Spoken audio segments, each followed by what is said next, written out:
ఒకప్పుడు రోజు ఉదయాన్నే టేబుళ్లు శుభ్రం చేస్తూ టీ కాఫీలు అందిస్తూ ఆఫీస్ బాయ్గా పనిచేసిన ఓ కుర్రాడు ప్రస్తుతం ఓ స్టార్టప్ కంపెనీకి సీఈఓ అయ్యాడు. 10వ తరగతి మాత్రమే పూర్తి చేసిన అబ్బాయి సాఫ్ట్వేర్ స్కిల్స్ నేర్చుకుని ఏకంగా గ్రాఫిక్ డిజైన్ ప్లాట్ఫామ్నే మొదలుపెట్టాడు. నెలకు 4,000 రూపాయల జీతంతో పనిచేసిన వ్యక్తే ఇప్పుడు కోట్లు సంపాదిస్తున్నాడు. కటిక పేదరికాన్ని ఎన్నో అడ్డంకుల్ని దాటి వచ్చి డూగ్రాఫిక్ సంస్థతో తన కలల్ని సాకారం చేసుకున్న 31 ఏళ్ల దాదాసాహెబ్ భగత్ గెలుపు కథ ఇది. మహారాష్ట్ర బీడ్ జిల్లాలోని సాంగ్వీ పాటన్ అనే ఒక చిన్న పల్లెటూరు భగత్ది. భగత్ తల్లిదండ్రులు వ్యవసాయ పనులు చేస్తూ కుటుంబాన్ని పోషించేవాళ్ళు. రెక్కాడితే గాని డొక్కాడని బతుకులతో కాలం వెళ్లదీసేవాళ్ళు. చెరకు ఎక్కువగా పండే ఆ ప్రాంతంలో కేవలం 6 నెలలు మాత్రమే పని ఉండేది. అలాంటి పరిస్థితుల్ని చూస్తూ పెరిగిన భగత్ ఎలాగైనా జీవితంలో ఏదో ఒకటి సాధించాలని తపనతో ఉండేవాడు. ఊళ్ళోనే 10వ తరగతి పూర్తి చేశాడు. ఇంకా చదువుకోవాలని ఉన్నా అందుకు పేదరికం అడ్డొచ్చింది. చేసేది ఏం లేక డిప్లొమా చేశాడు. కానీ పనులు లేక ఇంటి పరిస్థితి మరింత ఘోరంగా మారింది. కుటుంబ భారం మొత్తం భగత్ మీదే పడింది.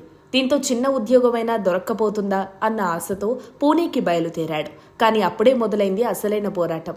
వెళ్లడమైతే వెళ్ళాడు, కానీ అక్కడ తెలిసిన వాళ్ళు ఎవరూ లేరు. ఏం చేయాలో తెలియదు. హాస్టల్లో ఉండి రోజు ఉద్యోగం కోసం కాళ్ళరిగేలా తిరిగాడు. అప్పుడే ఇన్ఫోసిస్లో ఆఫీస్ బాయ్గా పని ఉందని తెలిసి వెళ్ళాడు. నెలకు 4,000 జీతంతో పనిలో కుదిరాడు.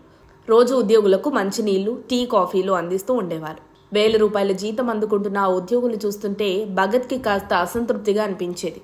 తాను వాళ్ళలో ఓ మంచి ఉద్యోగం చేయలేకపోతున్నాననే బాధ మనసును తొలిచేది. కానీ ఆ ఆలోచనలే అతని తొలి విజయానికి ప్రేరణ అయ్యాయి. చిన్నప్పటి నుంచి యానిమేషన్స్ అంటే భగత్కి ఆసక్తి. ఆ ఇష్టాన్ని టాలెంట్గా మార్చుకుందామని నిర్ణయించుకున్నాడు. దీంతో పగటిపూట ఉద్యోగం చేస్తూనే రాత్రిపూట యానిమేషన్ కోర్సులు పూర్తి చేశాడు. ఆ తర్వాత మొత్తం దీని మీదే దృష్టి పెట్టి డిజైన్ అండ్ గ్రాఫిక్స్ కంపెనీలో పనిచేశాడు. ఎప్పటికప్పుడు కంప్యూటర్ స్కిల్స్ పెంచుకుంటూ వచ్చాడు. అప్పుడే అతనిలో ఆలోచన వచ్చింది. యూజర్లు సులువుగా వాడుకునేలా గ్రాఫిక్ టెంప్లెట్స్లో ఓ ప్లాట్ఫామ్ తీసుకురావాలనుకున్నాడు. దాని మీద రకరకాల ప్రయోగాలు చేశాడు. అన్నీ ఓ చక్కని ఐడియాతో ముందుకెళ్లాలనుకుంటున్న సమయంలో భగత్కి పెద్ద ప్రమాదం జరిగింది. బైక్ యాక్సిడెంట్ అవడంతో చాలా గాయాలయ్యాయి. దీంతో కొంతకాలం ఇంటి పట్టునే ఉండాల్సి వచ్చింది. కానీ లక్ష్య సాధన మీదున్న తపన భగత్ను కుదురుగా ఉండనివ్వలేదు. పూర్తిగా కోలుకోకపోయినా పని మీద దృష్టి పెట్టాడు. యానిమేషన్ సర్వీసెస్ అందించే నింతా మోషన్ వెబ్సైట్ని మొదలుపెట్టాడు. ఆ చిన్న ప్రయత్నమే అనుకున్న ఫలితాల్ని అందించడంతో మరింత ఉత్సాహంగా ముందుకు వెళ్లాడు భగత్. మార్కెటింగ్లో యానిమేషన్స్ యాడ్స్ కోసం సోషల్ మీడియాలో యూట్యూబ్ థంబ్నెయిల్స్, వీడియోలు, పోస్టులు లాంటి వాటికి, ఇంకా విజువల్ కంటెంట్కి వెబ్సైట్ డిజైనింగ్, యూజర్లు సులభంగా ఉపయోగించుకునేలా గ్రాఫిక్ టెంప్లెట్స్తో ఓ వేదికను తయారు చేశాడు. డూగ్రాఫిక్స్ పేరుతో 2020లో ఈ స్టార్టప్ని మొదలుపెట్టాడు. అప్పటి వరకు ఒక రకమైన కష్టాలుంటే కోవిడ్ కొత్త కష్టాల్ని తెచ్చిపెట్టింది.